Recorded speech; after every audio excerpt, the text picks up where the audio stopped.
और इतना प्यार से कहो ना कि छोड़ी गो ने हरी मेहरिया, लेकिन हम तो पता बका कहो आज उठ जाए हरे संहर धव राजा अरे दिया कि तू मदद नहीं माथा के दर्द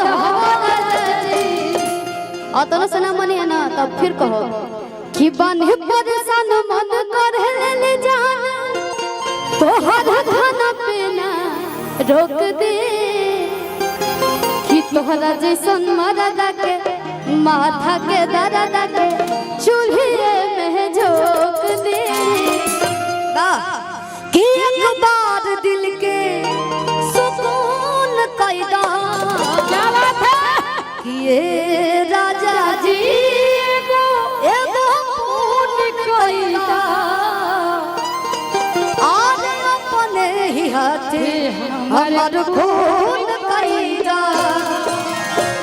मेरे ऊपर शिल्पी दीदी बहुत प्यारी बनी, अपने तरफ से कितना प्यार से डील कर रही है। और पीछे हट जा लो बता बा थोड़ा सा अगर हम लेकिन हम एगो गाना कर रही का कहनी है कि बहुत लोग आई बहुत लोग गई, शिल्पी जाए वाला नहीं थी। सही बात बटे, हम यहाँ से बहुत कुछ सीखल बानी। शिल्पी जाए वाला नहीं थी, बार बार कहता नहीं कुछ ऐसा क्वालिटी बा के जाए वाला नहीं। एगो हम गाना कर रही आ भोजपुरी इंडस्ट्री में के ऐसा नहीं के जैसा सलामी दाग देलस। बिल्कुल रउआ एक्सपीरियंस रउआ सीखे के पड़ी बोले के बाप रे बाप। कि सवतन फसले बड़ा रोकड़ा से, कि सवतन फसले बड़ा रोकड़ा से। बोलो भैया कि तू जाके फसब जे ओकरा से बहु फसब कोनो छोकरा से।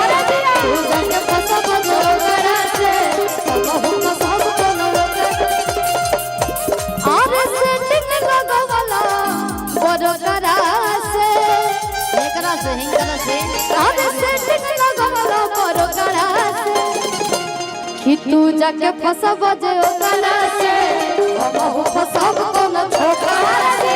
तू जाके फसब जे ओकरा से बहु फसब कोनो छोकरा से।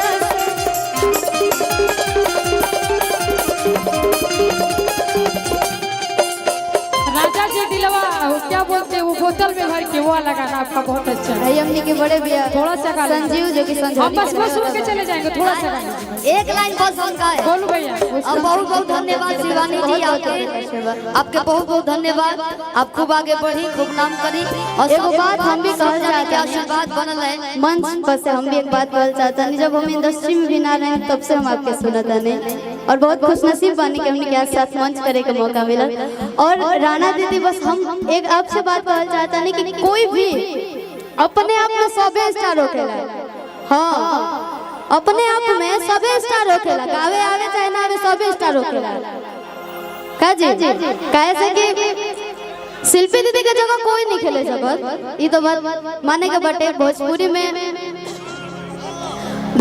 में यहाँ के जौन पद बटे कोई नहीं खेले सकत, लेकिन आजकल के भी लड़का लड़की बहुत मेहनत करत आड़े जाए तो लोग को भी ध्यान देवे के बा। ए भाई